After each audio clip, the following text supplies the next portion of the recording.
Hello, everybody. Welcome to today's episode of Pro Democracy Podcast with Mila Ghorayeb and I. Today, we're going to be talking about, we called our episode Cracking Open Chinagate. So Mila asked me, what is Chinagate?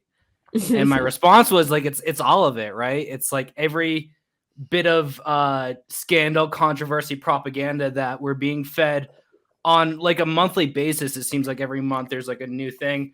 And today we're actually fortunate to have Carl Zha with us to talk about recent developments in Taiwan with the U.S. It being revealed that the U.S. for the last year has been secretly training the Taiwanese military. And we have Josh Cho. He's an excellent journalist who has been pretty thoroughly covering the lab leak theory from a perspective which has, through his reporting, he's shown that most of the talking points that promote this idea that the coronavirus leaked through the Wuhan Institute of Virology are actually just false and being misrepresented by the media. This is something that I actually covered, and I believe I was censored for trying to cover. So a quick aside before we get to our guests. Actually, on the day that Josh put out his first article about the lab leak was the same day that I put out my article, but my article wasn't really an investigative report like Josh's was. He was much more thorough than me. And the reason for that was because my article was initially intended to be an opinion article with Business Insider. So I got a contract with Business Insider to write one op-ed per month for them. So I pitched my first op-ed. It was about the lab leak. They accepted it, and I wrote it, and then it made it through the first round of edits before it made it to a second editor. And at that point, the second editor, while he was editing it in the Google Doc, I could see this. I was informed that I would not be able to publish that with them. And they gave me a really obtuse response. I've written about this on my Substack, so I don't want to go too long. You guys can see the rationale they gave me. But then a week later, they completely canceled my contract, so I never actually published anything with them. So it's a very contentious topic. I would say that it goes against the grain of like what is acceptable to report in mainstream outlets. I think a big part of that is not just that it, covering this is in an effort to tone down hostility with China, but really the CIA's role through their stenographers in the press, through their obedient lackeys in the media, in the Washington Post and other outlets, was able to like mainstream this idea, because it was once like at first, the first year of the coronavirus, it was very the consensus was that the lab leak theory was bunk. You couldn't talk about it on Facebook. Facebook did in fact censor it. And then there was like overnight kind of a change in tune. So I kind of showed how the CIA played a hand in all of that. But what Josh has done has been like far more thorough in debunking this theory. So I'm really excited to have both Carl and Josh on with us today. It looks like, Josh, your connection is kind of poor. Are you able to communicate? No, I don't think so. Can you hear me us, now? Josh? Yeah. So thanks for joining us, guys. Oh my God, I'm so sorry. Mine's a little spotty. I can hear you, but I'm not sure if you could hear me. We can hear you. You're pretty blurry. And your frames aren't really moving. Well, is there something that you can do to figure out your Wi-Fi situation, and we can talk to Carl a little bit first? Do you have an Ethernet cable, maybe? Okay, yeah, I'll try and figure out what's going on. I'll be right back. Okay, so we'll talk to I'm Carl a little bit too far from my router for Ethernet cable to work. Okay. So hopefully Josh will be joining us again in a minute. Thank you for bearing with us. Carl is the host of the Silk and Steel podcast. He's very vocal on Twitter and debunking anti-China propaganda. He's one of my favorite people to follow. He's just hilarious. And what I love about Carl's tweets is just how he like gathers the most absurd shit that China hawks are saying and just puts it out there, you know, just for people to be like, realize how crazy they are, how hungry for hostility they are.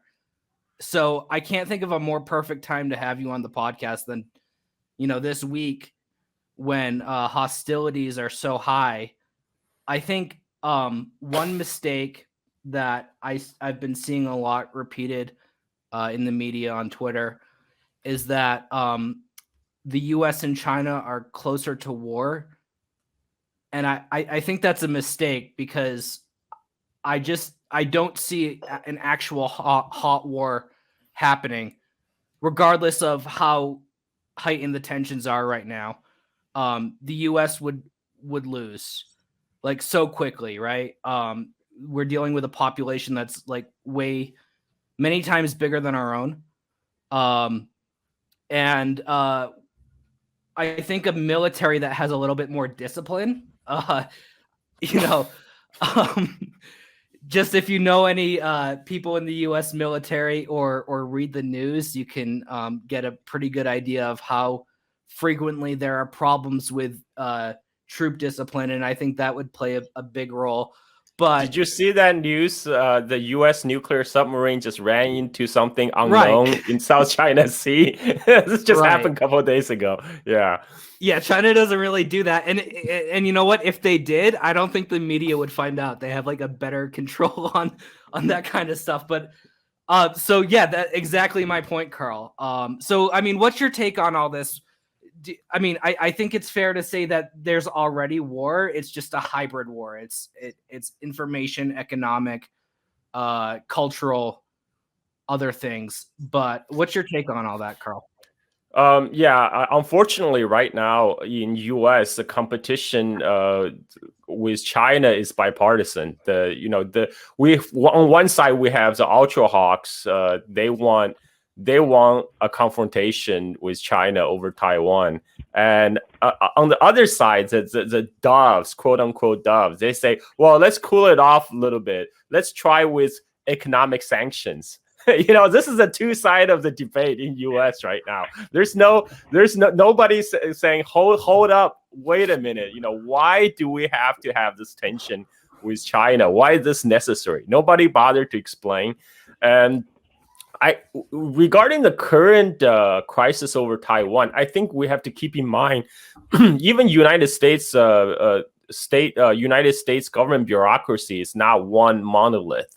And there are different interest groups, particularly the national security establishment has been edging for a confrontation with China for a long, long time. I mean, ever since the collapse of Soviet Union in 1990, U.S. military and the Pentagon and all the intelligence military complex, they wanted to portray China as some kind of Soviet Union 2.0, just to justify the defense budget. They didn't want cut back after the end of Cold War. And so I remember I came to United States in 1990, and right away I was already reading about articles in mainstream media about so-called China threat. But back in 1990, China was still a developing country. It's still trying to pull itself through poverty. So it's not very convincing. The argument that China was Soviet Union 2.0 was not convincing. And for a long time, there was two camps in U.S. There's the pro-engagement camp and the containment camp. Pentagon has always been on the containment camp, but they were balanced by the pro-engagement camp in the business community because they just want to go to China and make tons of money. They want to leverage the Chinese cheap labor, the newly open Chinese market. So for a long time, there was a balance. But until very recently, I say happened in the last 5 years, what what China has done is China has pulled itself up and economically, and now China is also an economic threat to the U.S. hegemony in the world. That's why the previous pro-engagement camp in U.S. the business community, now they have backed off because they realize now the China is a rival to them. People like especially a lot of the big tech companies in U.S. That have dominated our lives. Facebook, Google, all of them, they already achieved hegemony in much of the world. For example, when the Facebook went out, Facebook, WhatsApp, Instagram, it went out not just for United States, it went out for much of the world. I'm in Indonesia. I was affected. I couldn't get on Instagram, Facebook, WhatsApp. But China is still holding out because China, they had the great firewalls, they had their own apps, they built TikTok. For the Chinese, for the American tech giant, that is a threat. That is why you're seeing the U.S. There was during the Trump administration, there was even an attempt to kill off TikTok, and because capture.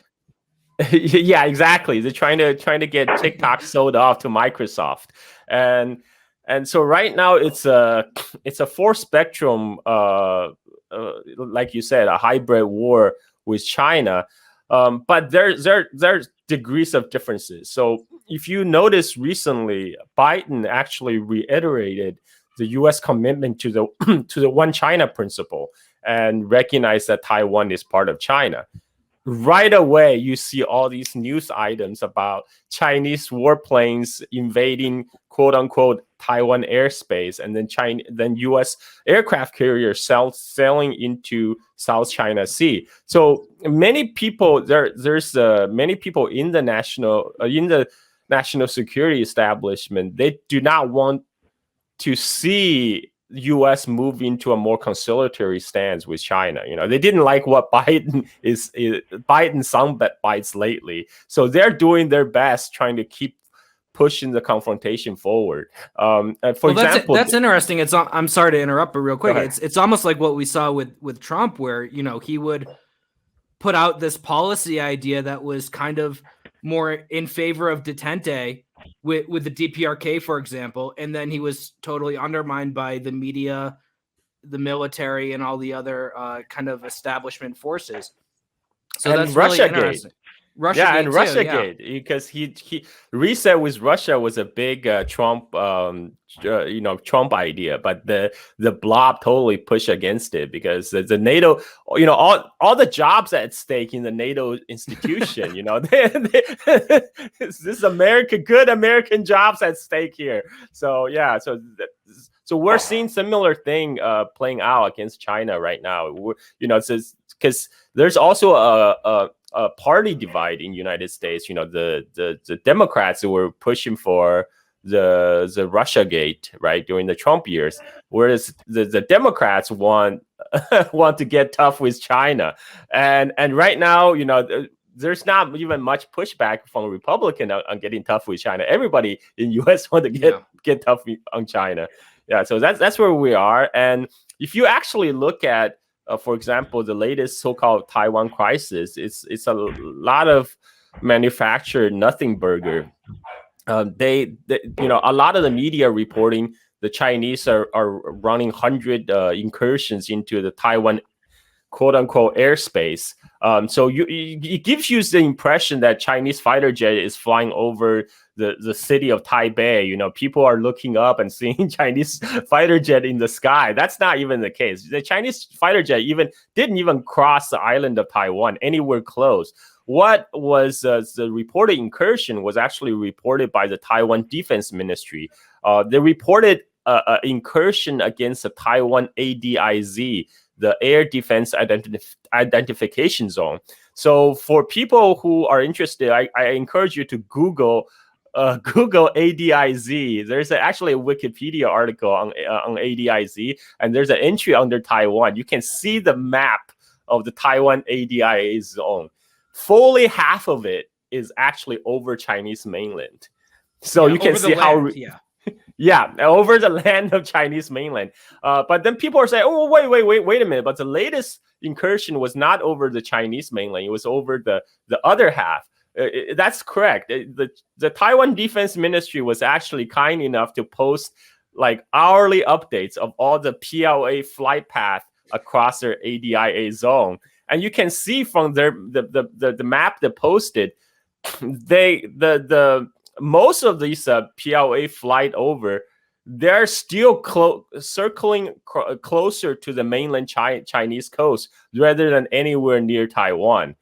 It's just because of Taiwan drew this ridiculously large ADIA zone, which, by the way, was designed by United States Armed Forces in 1950s. So during the Cold War, U.S. design there's no international law. There's no international law basis for ADIA zone. It's something that any country just declare unilaterally. And United States is the first country that declared ADIA zone around United States. And then it instituted ADIA zone in Japan and South Korea during the Cold War, during Korean War. And it also put this ridiculously large ADIA zone over Taiwan. So China is saying we don't recognize that. But there is a more increased frequency of Chinese flight path skirting the edges of these ADIA zones. So the way that the Chinese Air Force did it, they didn't want to be overly provocative, like flying directly over the island of Taiwan. What they're doing instead, they're cutting corners and around the edges of this Taiwan ADIA zone and just saying, hey, we don't recognize your ADIA zones. This is international airspace. But what Chinese action is response of is actually a response of to the U.S. action, which is rarely talked about in the media. Currently, there's U.S. is holding military exercise with Japan and UK. They send 4 aircraft carrier strike groups into South China Sea. This happened just before the reported Chinese incursion into Taiwan airspace. This is what Chinese are responding to. They understand that Taiwan is just a client state of United States. They don't need to do this demonstration to Taiwan. They're doing this to United States. They know you're coming to the South China Sea. Look, we don't care about this ADIA zone created by the United States Air Force, and we also let you know that we have the coverage over South China Sea that you are now entering into. So this is that's every time in the U.S. MSM, what they do is do the news by omission. They tell partial truth. They tell you about the Chinese flight over. They don't emphasize on the fact that there's a 4 aircraft carrier strike group sailing into South China Sea to perform military drills. Thousands of miles from the mainland United States coast. Yeah. So my question to you is: has China laid any high-speed rail in Taiwan's airspace? We all would like to see that. Well, Okay. go ahead, Mila, please. I found, like you had mentioned, there was like a bipartisan consensus on China and the US. And what I find very disturbing in Canada is the media is really, and I said this in our Cuba episode too, but the media is really like trying to punish politicians who do not want war with China. We had an MP here who tried to say, maybe we should be diplomatic with them, and with the whole Two Michaels story. And what happened is that the media then kind of started like, accusing her of sympathizing with dictators. There was like whole articles dedicated to that. There's media that's, basically begging our prime minister to be tougher on China. And so I'd also be curious for you and Josh as well to sort of speak to the role that the media has been playing in this, as well as the political parties. This is a definitely orchestrated campaign. What you're witnessing in Canada has already played out in Australia. You know, Australian the politicians in Australia who wanted friendly relationship with China has already been effectively silenced over the last few years. There's a whole campaign in Australia stirred up by ASPI, the ostensibly Australian think tank that's had most of its budget supplied by United States State Department and Lockheed Martin. They accuse any Australian politicians who want conciliatory role toward China as Beijing stooge, CCP stooge in Australia, and they pushed a bunch of legislation against so-called CCP influencing Australian politics. So they actually conducted a witch hunt in Australia. Now all the voice that's asking Australia to have a reasonable relationship with China has been effectively silenced. And I don't know how they orchestrated, but if I treat it as a black box and watch it as an observer from outside, it does appear like a orchestrated media campaign. I think that ties to what Josh is going to talk about is on the COVID lab leak theory that originally was pushed by White House officials under Trump administration. It was Matt Pottinger, who was a deputy national security advisor. He was tasked with handling the initial U.S. COVID response, but they screwed up so bad that he decided the best thing we can do now is shift the blame to China. So he worked through his media pets, like Josh Rogan in Washington Post, and really pushing hard for the lab leak theory. That, unfortunately, even after Biden came to power, the Democrats had a chance to step back from all these Trump era rhetoric, but they didn't because COVID is still an issue in the United States. We now have the Delta strain, so let's keep doing what we're doing. And it's very unfortunate. Yeah, and just to tack on to that, I mean, I think the big thing that they've continued vis-a-vis China from the Trump administration is the policy regarding Xinjiang with the Uyghurs. For example, Biden appointed a longtime Obama official. She was in various posts throughout the Obama administration, Samantha Power. Yes. To the director of USAID, the United States Agency for International Destruction, as I call it. That's a good one. But at the summit, and you may have read my piece, Carl, at the International Religious Freedom Summit in Washington, D.C. that I went to, where both Mike Pompeo, a lot of other Trump officials, Samantha Power, Nancy Pelosi, Anthony Blinken, they were all there. One thing that Samantha Power said during her speech was that she had, in her first week as director of USAID, met with Tersane Ziwaduin. I think it's the pronunciation. So this is a Uyghur woman who has in recent times claimed to have bore witness to government-sponsored mass rape, all kinds of other horrendous tactics by supposedly by the Chinese Communist Party. But if you look back, and this is something I didn't realize when I wrote my article, but if you look back and the initial mentions of her in the media in BuzzFeed, she's saying things like, "Oh, it wasn't all that bad." So her story has changed, and the more salacious it's gotten, the more access she's gained to high level U.S. government officials and been able to influence their policy. Blinken and his State Department are very much continuing the same kind of policies as the Trump administration in regards to Xinjiang.